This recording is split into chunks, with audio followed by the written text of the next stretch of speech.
But what we have, first of all, is Jesus being brought before Annas, right here in verses 12 through 14. And as as John presents it to us, he talks about the Roman cohort and the commander and the officers of the Jews, the fact that they had arrested Jesus, bound him, led him to Annas first, for he, as he says, was the father-in-law of Caiaphas, who was high priest that year. He says, now Caiaphas was the one who had advised the Jews that it was expedient for one man to die on behalf of the people. So what John does is he reminds us yet again of who's involved in the arrest of Jesus. He mentions the Roman cohort, as we spoke about last week, and their commander. If you remember last week, I shared with you that a cohort under Roman law, or as the structure of the Roman military, could be as many as 1,000 men. 760 foot soldiers, 240 cavalry, and then what was called the chiliarch, the commander that led them. Or it could be as few as 200, which was called a maniply. In between that was another number, 600. So somewhere between, probably closer to the 200 number, we don't know for sure, but somewhere in that range were the number of Roman soldiers who came out that night with what he calls the officers of the Jews. This would have been the temple guard, if you will, the security police for the temple. These were the ones who made sure that things at the temple happened in a calm way. But now here's the thing that's interesting. It's something that only John mentions, and that is the fact that Jesus is first brought before Annas. What is the significance in all of that? Well, here is what, if we look kind of outside of Scripture, what we find, and that is that Annas was high priest from 6 AD up to 15 AD. And at that point, he was deposed by the governor at that time of the Romans, the man who would precede Pontius Pilate, a man by the name of Valerius Gratus. Now, if you remember your Old Testament, the high priest was appointed for a lifetime. High priests were not replaced until they died. But under the Roman rule, Romans did not like for a single individual to have all of the power, for it to be concentrated in that individual. So they were known for frequently changing out the high priest.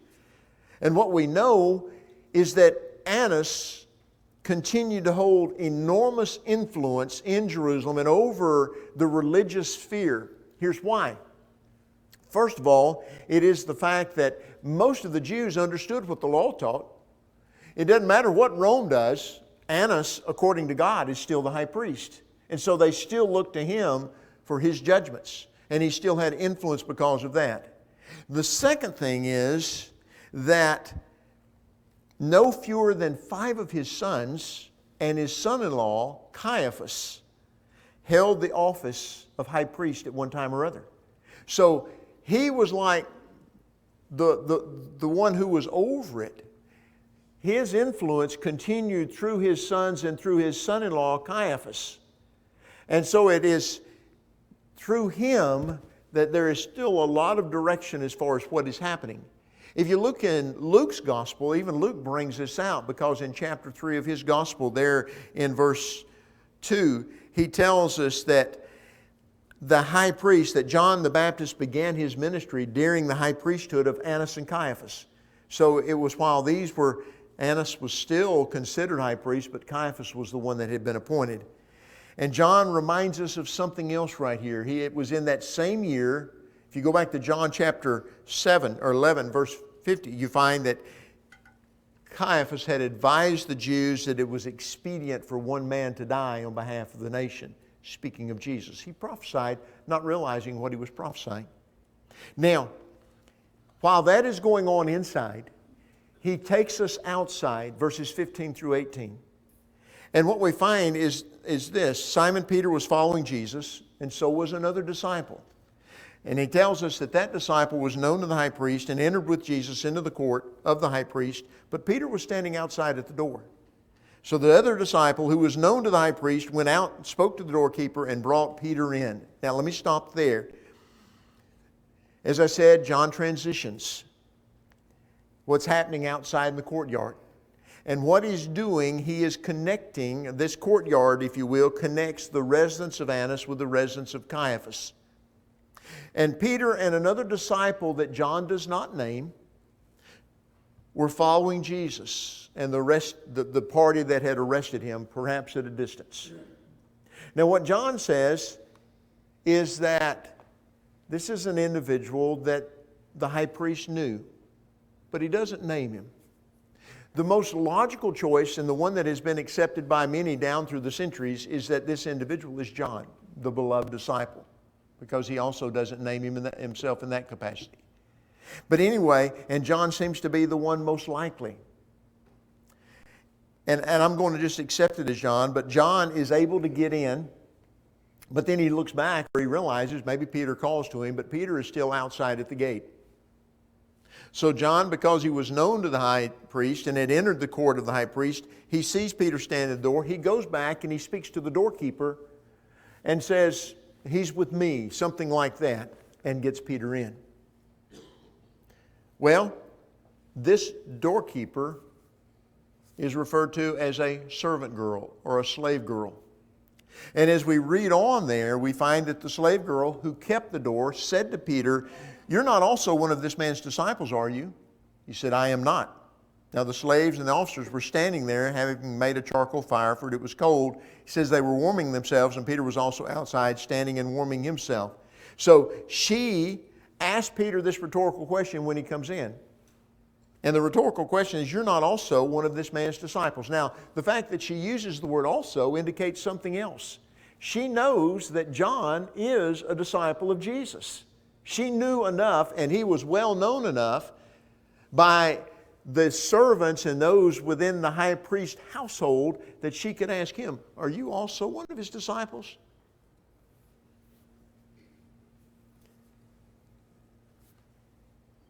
Earlier that evening, John records Peter back in chapter 13, verse 37, as saying to Jesus, "Lord, why can I not follow you now? I will lay down my life for you." And after Jesus told Peter that he would deny him 3 times before the rooster crowed, Mark and Matthew both record Peter as saying to Jesus, "Even if I have to die with you, I will not deny you." And yet, when this young woman asked him this question, "You're not also one of this man's disciples, are you?" Peter said, "I am not." Denial number 1. But don't be too quick to condemn Peter. And I'll tell you in a moment why. It's cold that night. John gives us that little detail.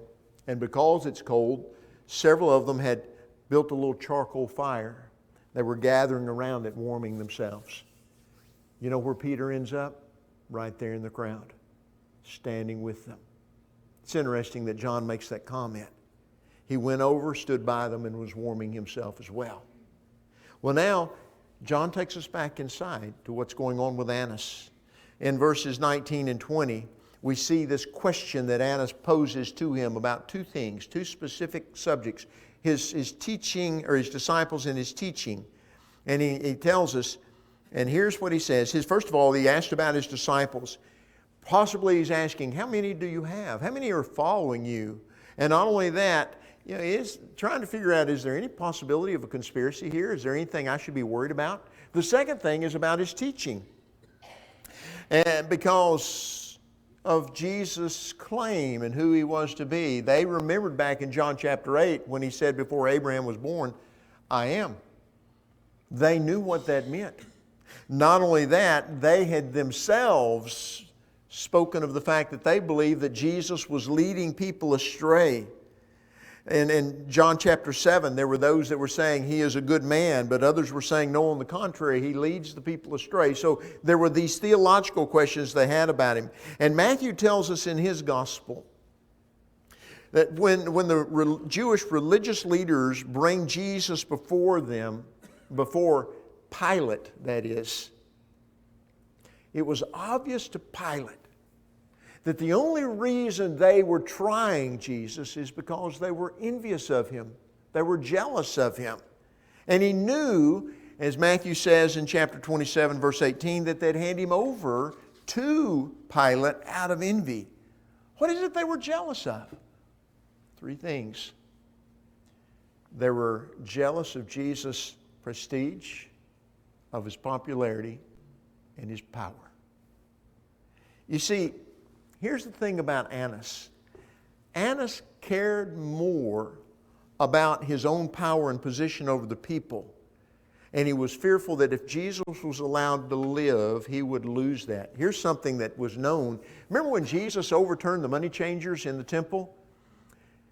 That had a certain name to it that the Jews of that day knew. It was called Annas Bazaar. And the reason for that was because you were not allowed to bring, you remember the law taught you could not bring anything to be sacrificed, whether it was a lamb or a young bullock or anything like that with any kind of defect. God would not accept it. So they had people inside the temple that when you came from outside, let's say you were coming from Nazareth or you were coming from some other place, either in Judea or Galilee, and you were coming to the temple for your sacrifice. You had your own animal. You'd brought it all the way from home. They would inspect that animal. Oh, here's a defect on this sheep. You can't use this. God will not permit it. The law does not permit it. You've got to buy one of ours. Outside, you could buy it for one price. Inside the temple precincts in Annas Bazaar, you had to pay 20 times as much. That's why one of the reasons that Jesus said, "You've made my house a house of merchandise." That's why He overturned the money changers' tables and became so angry. Zeal for my Father's house has consumed me. You see, Annas liked his power, and he wanted to keep it. He wanted to keep his position. Now, in all of this, if you'll notice, Jesus doesn't say anything about His disciples. He's protecting them. And He also lets Annas know that there's no need for him to really question Jesus concerning His teaching. And He tells him why. He says, "I've spoken nothing in secret." He tells him there, "I've spoken openly to the world. I always taught in the synagogues and in the temple where all the Jews come together." So what's the point? The point is this: thousands have heard me teach. And you can ask any one of those and they'll tell you everything I've ever said to them. If you want to know what I've taught, go to them. The hearing that they are conducting was illegal for several reasons. But one of the main reasons was because, according to the Old Testament, Jesus, like anyone else, was to be considered absolutely innocent until 2 or 3 witnesses were brought, given testimony, and then that testimony was investigated and it could be confirmed, and then they could bring charges against him.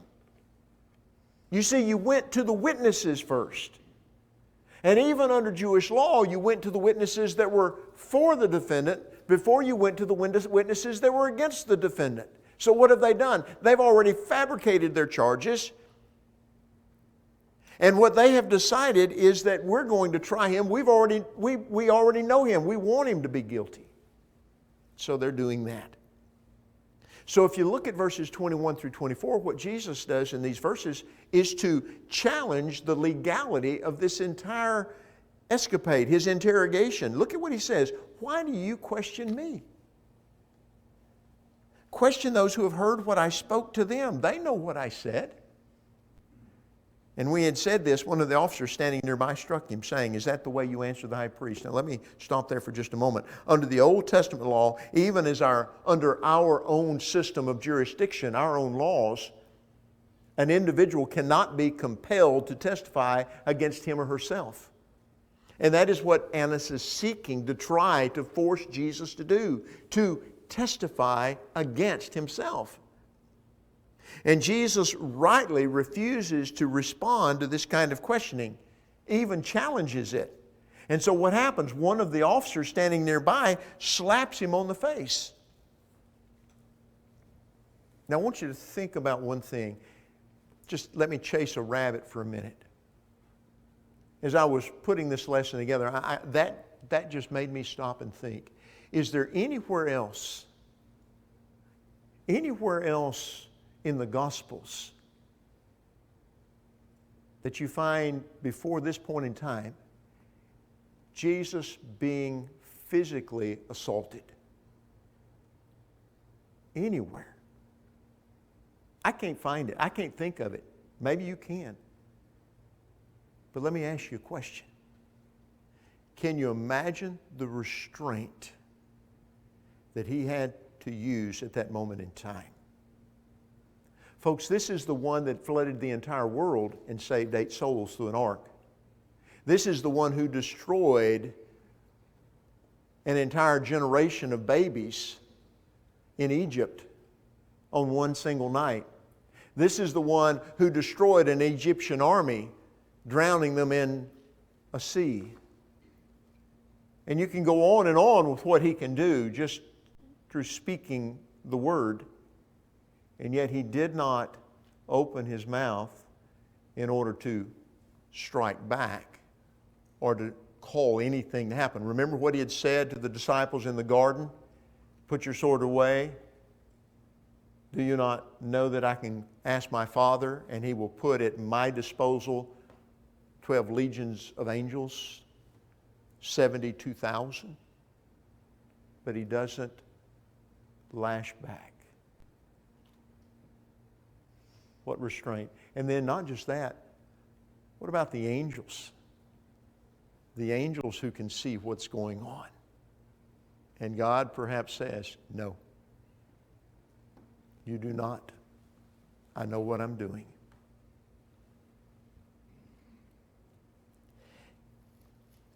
And what does Jesus do? He doesn't back down.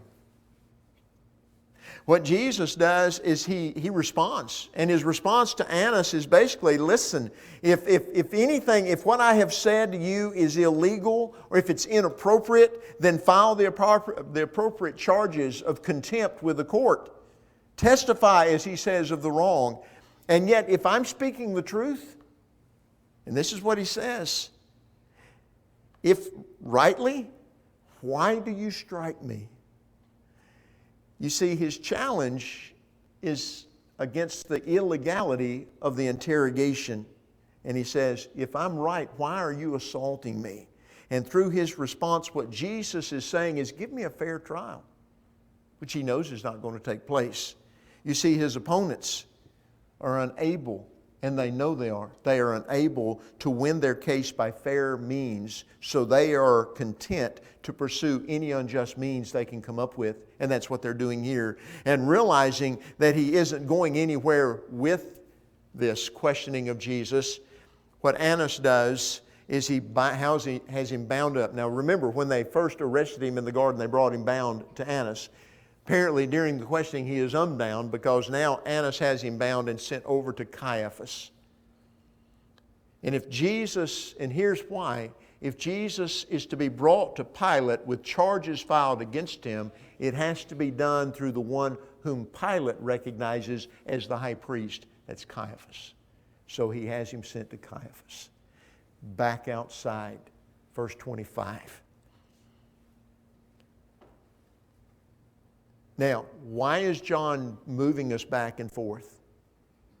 Because John is making a contrast. He is making a contrast between the way that Jesus replies to his accusers and the way Peter keeps denying that he knows Jesus. A man by the name of R.E. Brown in a commentary on this passage said this. He says, Jesus stands up to his questioners and denies nothing.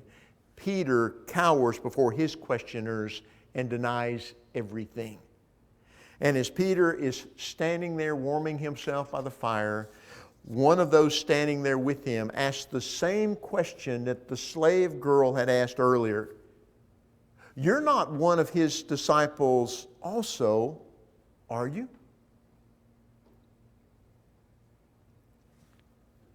You see, like the slave girl that had let him in, whoever this individual is, apparently knows that John is one of the disciples, And so he has seen him come in, maybe saw him come in with John.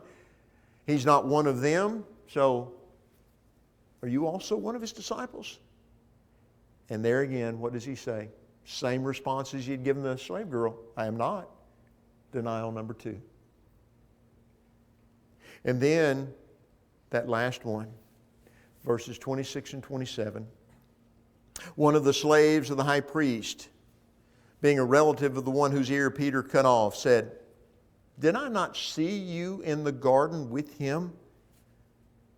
Now, John tells us that the third person to challenge Jesus is not only one of the slaves of the high priest, but he also adds this other little detail that he is a relative of the one whose ear Peter cut off, Malchus, that is. So that lets us know that John knows the household of the high priest. He knows who these people are, and he knows how they are connected. He has this detailed knowledge.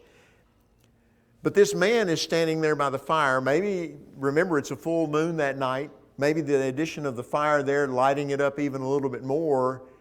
And he was in the garden, and he had seen this individual strike out and cut off the ear of Malchus, one of his relatives.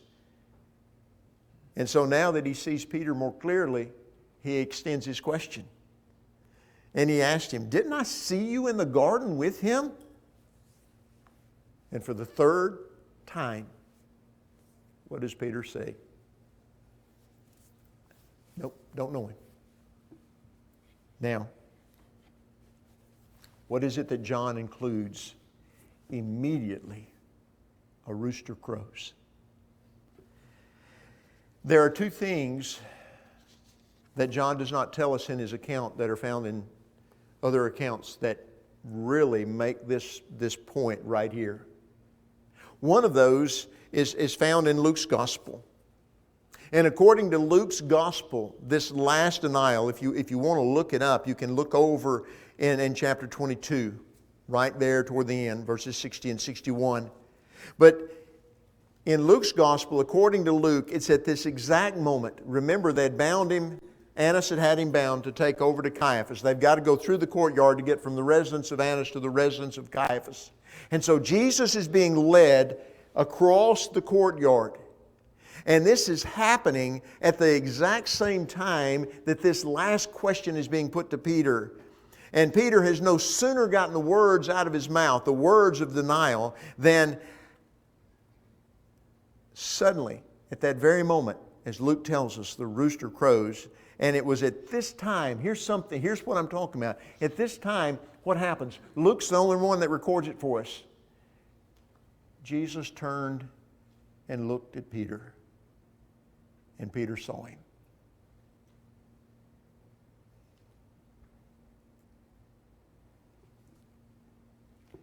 Peter, before the rooster crows, you will deny me 3 times.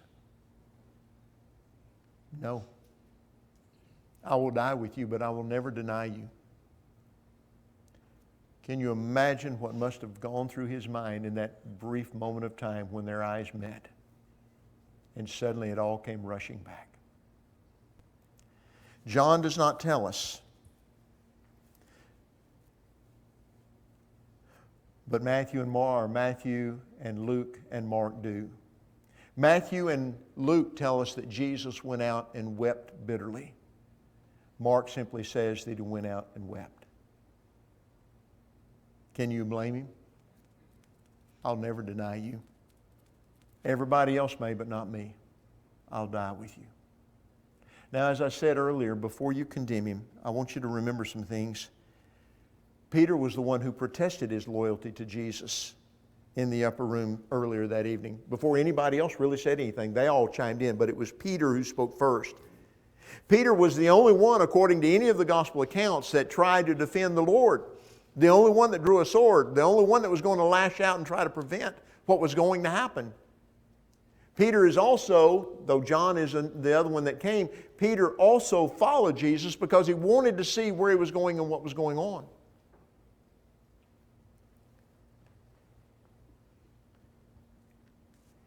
Might I suggest to you that what Peter did that evening is what each one of us might do if we find ourselves in similar circumstances, if that were us. he finally gave way to the pressure that he was under. Everything that was going on, he just couldn't take it anymore. Thankfully, Jesus saw what Peter could become and what he would become, a staunch defender of the faith. He even told him, I prayed for you when you have returned. Strengthen your brethren. You know,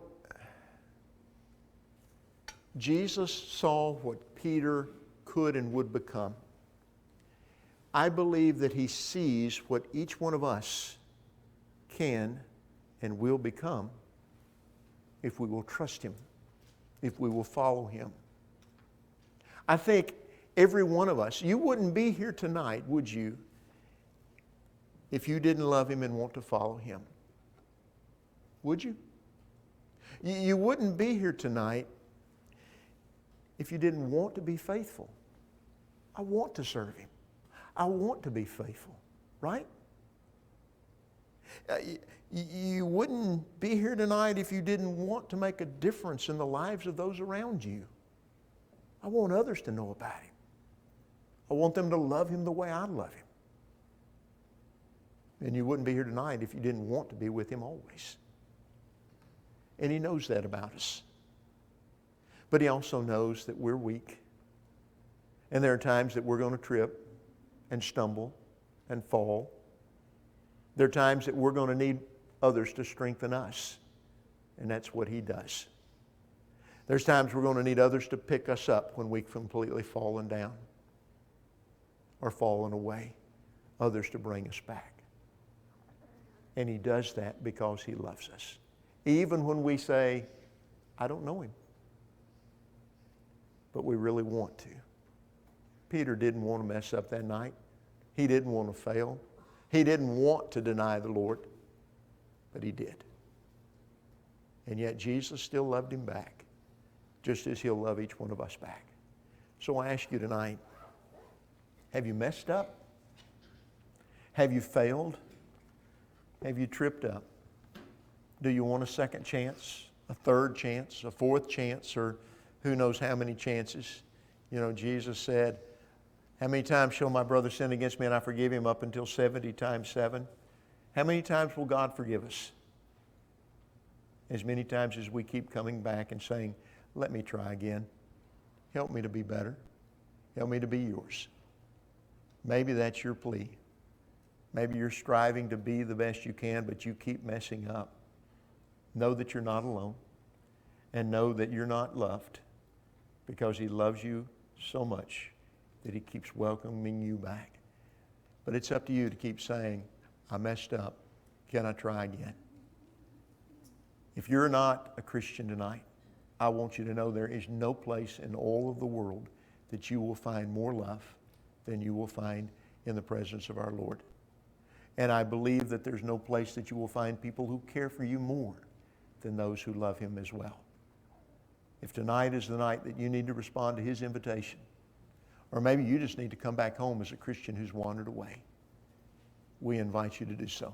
As together we stand and sing.